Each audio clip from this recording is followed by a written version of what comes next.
Good evening. Another 4 contestants ready to do battle in another series of demanding tests in the Krypton Factor. Remember, it's not good enough to be outstanding in just 1 or even 2 of our sections. We're looking for all-round outstanding ability. The goal tonight is another place in the semi-final for the contestant who finishes tonight's contest with the highest Krypton Factor on that scoreboard. As always, we start with intelligence, and over recent weeks we've been looking at different areas of intelligence. Tonight we're interested in the problem-solving capabilities of our contestants. So, contestants, would you now like to step down to your positions? And there you will see 6 solid shapes. We want you to build them up into one large cube, so that each face of that cube, the top, the bottom and the sides, will display a different colour. The one piece of information we'll give you is that all the inside or hidden faces are black. Now, the psychologist who devised this test has set a target time of 2.5 minutes. The person who finishes fastest will be the winner, but the rest must keep going to the buzzer so that we can mark the runners up. If you don't finish in the time, you will be marked on the progress that you have made. So, are you all ready? Then go!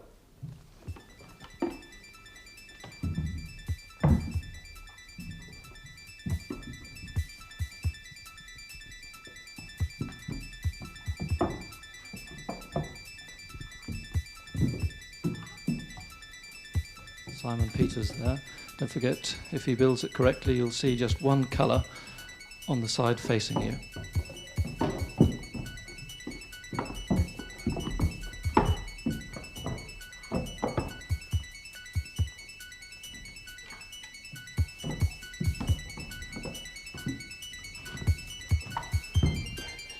That's Harry Evans. You can see the green building up on the side facing us. Just repeating that all the black sides are inside.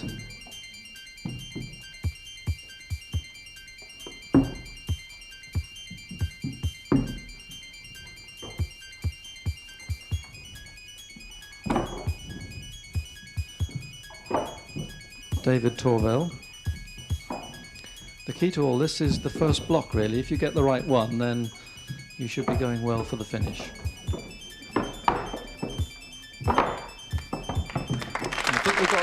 Finisher now, that is Harry Evans, who has finished first. So the battle now is for 2nd, 3rd and 4th place. That's Harry Evans, who's completed it in the fastest time. Simon Peters there. A little bit of trouble because you can see he's got different colours facing you, which means it's wrong.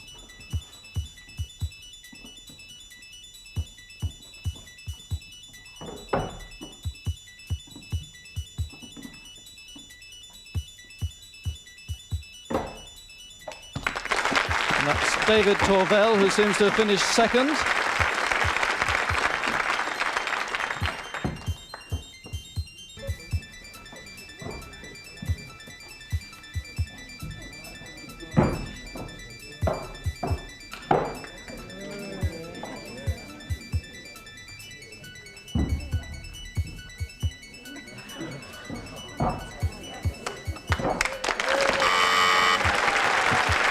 And that's the buzzer, so stop now what you're doing. Will you all stop now, please? So now let's sort out the positions and award the points there. Harry Evans clearly finished fastest, so it's 10 points for him. David Torvell was next fastest, so he gets 6 points. Jackie Boyd finished right on the buzzer, so 4 points for her, and Simon Peters had a fair bit of trouble with that one, so he gets 2 points. And we feed those points into our master scoreboard, which shows us clearly that Harry Evans, with a maximum of 10 points towards his Krypton Factor, is the leader at the end of the first section.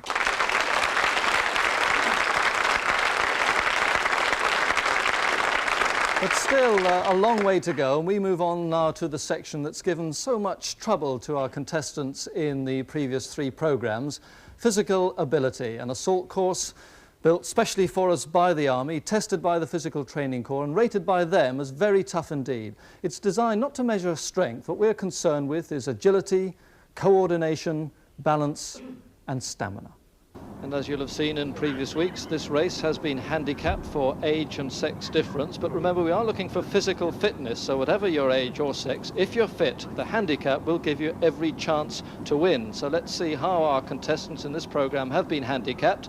In lane 1, in the blue, Jackie Boyd, age 29, has a 51-yard advantage. In lane 2, Harry Evans, he's age 45 and has 32 yards. In lane 3, David Torvell, aged 41, has 24 yards over the man in lane 4, who is Simon Peters, aged 29. That's the lineup. Over to the starter. Competitors, take your marks. Off they go, and the record set in the second programme of 1 minute 18 seconds by Graham Roberts. Can they beat this one? And going well already is Harry Evans, opening quite a lead as he goes very gymnastically over the top of that on to the crawl section. He's going very well indeed, and that record of 1 minute 18 seconds could be in danger. So across the duckboard he goes and onto the double ditch. This is the fastest part of the course, and he's really taking it very fast indeed into the open ditch. And having a bit of trouble there is Jackie Boyd from Belfast. She's very far behind now. As we go back to the leader, Harry Evans. In second place is Simon Peters.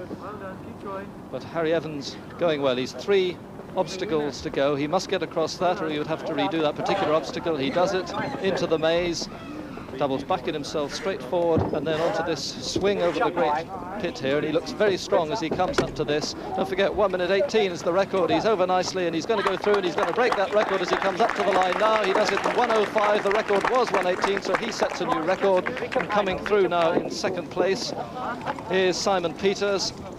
Over the rope he goes, a slight slip, but he's home safely in second place. And third place will be David Torvell. He completes that, so he's through third place, David Torvell, which leaves far behind in fourth place Jackie Boyd, the Belfast housewife. So the points there. Harry Evans finishing first gets 10 points, second Simon Peters 6 points, third David Torvell 4 points, and fourth Jackie Boyd 2 points. And it's our congratulations too to Harry Evans for setting the fastest time there. It'll be interesting to see if that time is bettered in the weeks ahead. But let's now feed those points into our master scoreboard to see what the situation now is. David Torvell stays in second place with 10 points, but still the leader with a maximum of 20 points is Harry Evans.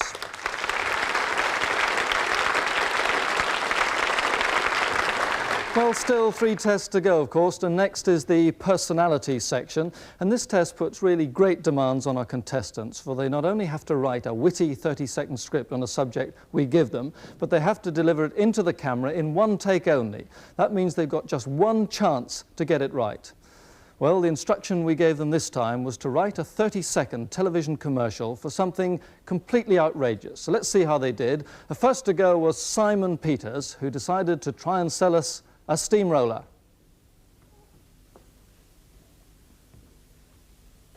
For the motorist who's looking for something completely different, I recommend a steamroller.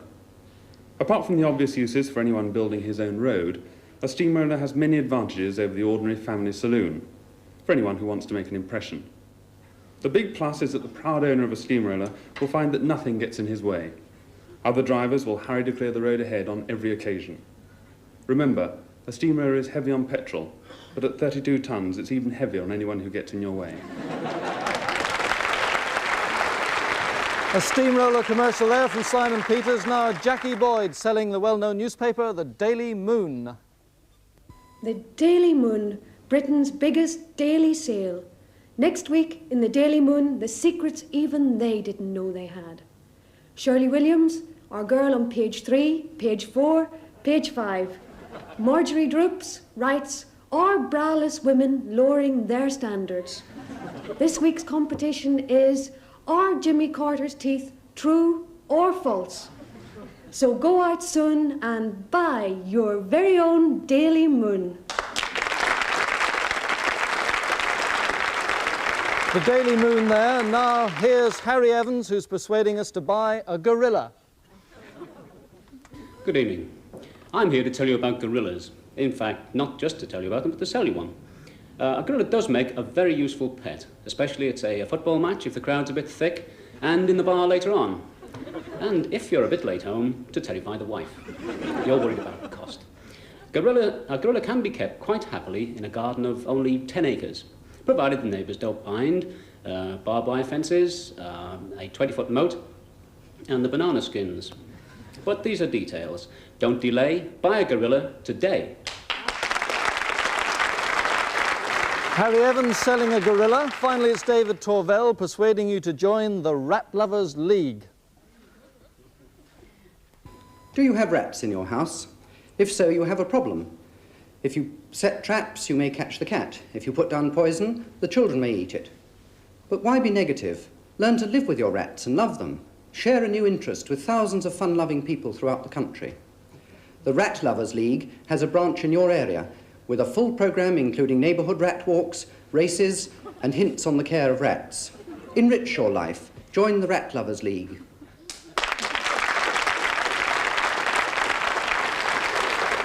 Well, now you've seen all four, and those commercials were recorded a few weeks ago to allow the Scantel Market Research Organisation to take them out and show them to a cross-section of the public throughout Britain. The people were asked to judge them for their wit, originality and presentation. Well, those results have now been computed, so let's see how public opinion decided the personality test.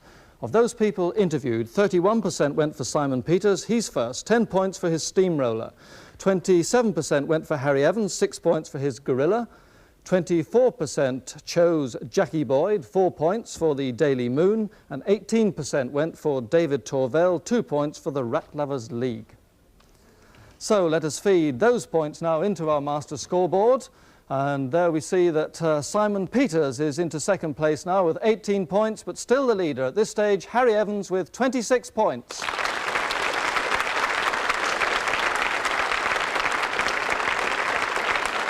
Well, we move on now to the observation section, and once again we've got a clip of film for our contestants.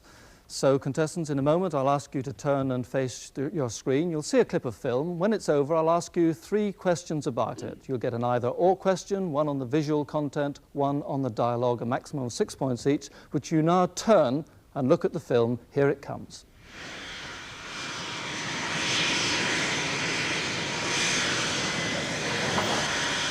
Right, we're using that control cart and our gates will be open soon. Anything else before we pull in? Look, what's aiding you now, you git? We've done it. It's all in order. There's a decoy and a handover and that's it. Yes, this all belonged to my family. Yes, well, it's all quite a place. Reward for a life dedicated to the triumph of Christianity, Ryson. My ancestors' pursuit to the true cross. Very fair reward. Given to Mother Church as a seminary for priests by my great-great-grandfather Auburn.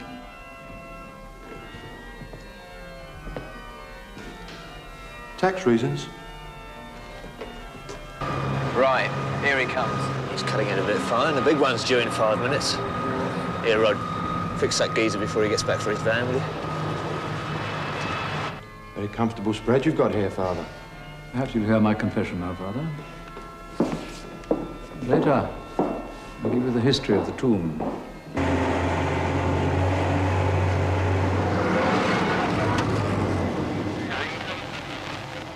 Okay, Roger, AC3 and out.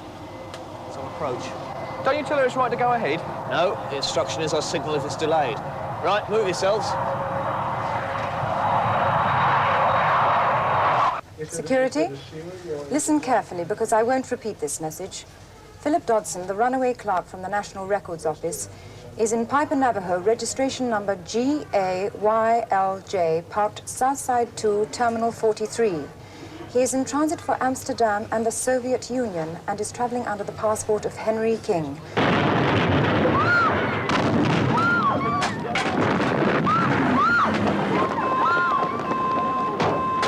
Get out! Sweet as a nut.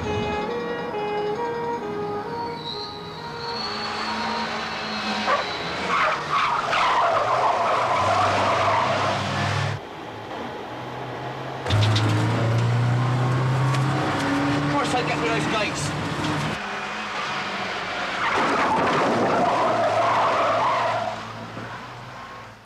A clip there from the XYY Man. Now your questions, 2 points for each correct answer, and we start with you, Simon Peters. First, your either-or question. In what part of the airport was the private plane parked? North side 2 or south side 2? South side 2. South side 2 is correct, 2 points. Your visual question. At the very beginning of that clip, what gate number did the security van pass before stopping on the tarmac? 4. Wrong, it was 42. You don't get any points there. Now the dialogue question. Who gave the priest's seminary to Mother Church?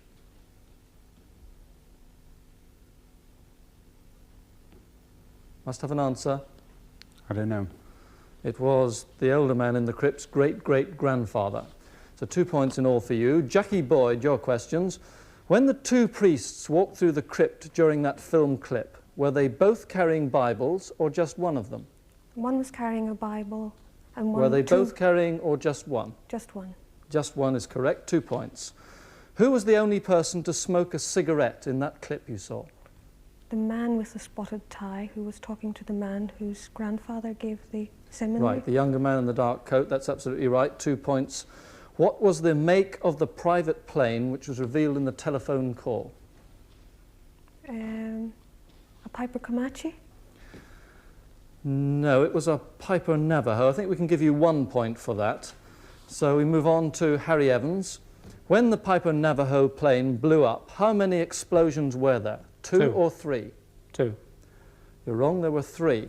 Sorry, no points there. When the security van burst through the airport gates, what was the speed limit displayed on those gates? 15. 15 miles an hour is correct, 2 points there. Outside what terminal number did the girl on the phone say the Piper Navajo was parked? 3. 43, so you finish there with 2 points. David Torvell, how many vehicles were parked outside the airport when the van crashed through the gates and skidded onto the verge? 1 or 2? 1. No, it was 2. A car and a coach. When the security van made its getaway, the driver had a cap on. What did the man in the passenger seat have on his head? Nothing. I'm afraid he did. He had a balaclava or a stocking mask. The girl making the phone call mentioned 2 ports of call for the escaping man. What was the final destination? Moscow. Well, not quite. The Soviet Union is the answer, but 1 point's fair there. Well, none of you got the maximum 6 points there, though Jackie Boyd came very close with 5 points, but you can each earn yourselves a further 4 points now. At this stage in previous programs, we've asked our contestants to identify a soldier, a scientist and a chef. Tonight, it's a priest. We want you to identify the priest in that clip who was asked to hear the confession. Now, we've got 9 versions of that priest for you to choose from. But because you're fairly well acquainted with this part of the program now, we've made it a little bit more difficult for you. They're all wearing hats or berettas. Which of those 9 priests is the one from the film? That's what you have to decide, and you've got a few moments now to study them and think as they parade across in front of you.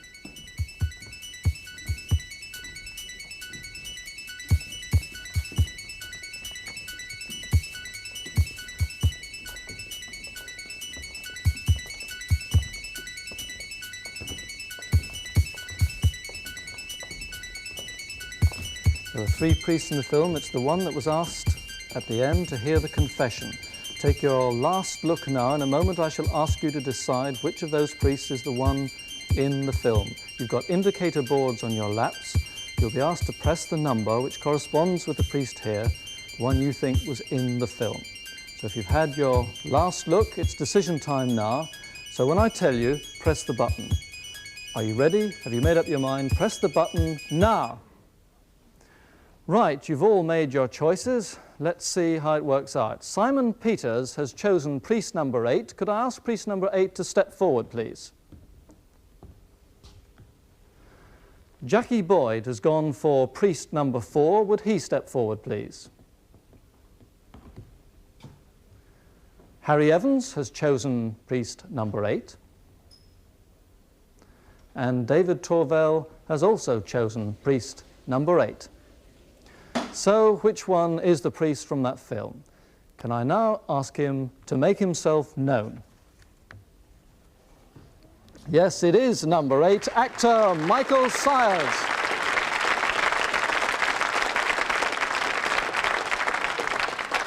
6. And looking at the points as a whole at the end of that round, we see that Simon Peters and Harry Evans share first place with 6 points. Jackie Boyd and David Torvell share third place with 5 points. And those are the points we now feed into our master scoreboard, so that with just one round to go, we have a situation where Simon Peters has 24 points, but still out in the lead is Harry Evans with 32 points.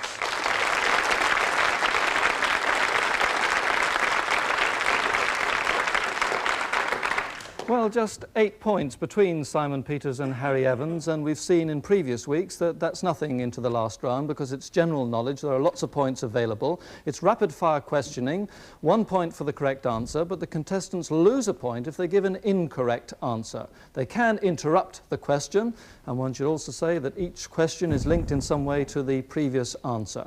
So that we can all keep up to date with the exciting climax, let's feed these totals on the master scoreboard into the individual scoreboards behind them, and we go straight into the exciting last round, general knowledge, starting now. Who wrote She Stoops to Conquer? Simon Peters. Sheridan. Wrong, you lose a point. Oliver Goldsmith. What is the official Goldsmith's assay mark for London? The answer, yes, Jackie Boyd. A lion? Wrong, a leopard's head, you lose a point. What are Lepidoptera? Jackie Boyd. Butterflies? Butterflies and moths, right, 1 point to you. Apart from being a moth, what is or was a tiger moth? David Torvell. A light aircraft. Correct, 1 point to you. If an aerodrome is for aeroplanes, what originally was a hippodrome for? David Torvell. Horse races. Horse and chariot races is correct, 1 point to you. Which horse won this year's English and Irish derbies? The answer was the minstrel.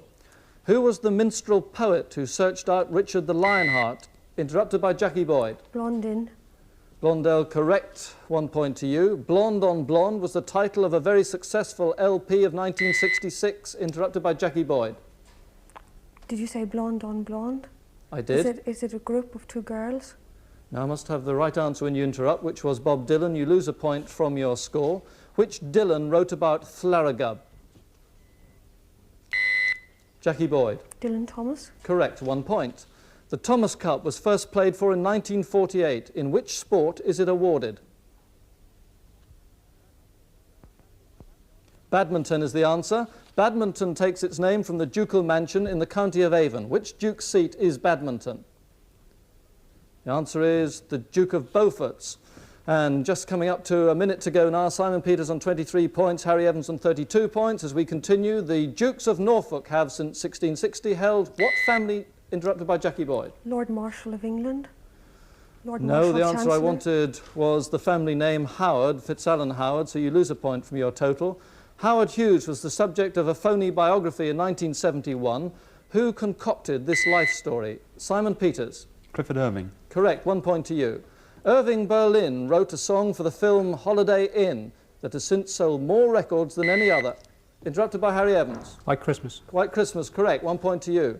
On Christmas Day in the year 800, who was crowned by the Pope? The answer, Charlemagne. Which queen is supposed to have said, "When I am dead and opened, you shall find Calais lying in my..." Interrupted by Jackie Boyd. Mary Tudor. Mary Tudor is correct, 1 point to you. 10 seconds to go. What sort of shells did Mary quite contrary have in her garden? Jackie Boyd. Cockle shells. 1 point to you. Who in the song sold cockles and mussels in Dublin's fair city? Interrupted by Jackie Boyd. Molly Malone. Correct. And there's the buzzer, the end of the round and the contest, which means that our winner tonight is Harry Evans from Guildford, Surrey, with a Krypton Factor of 33.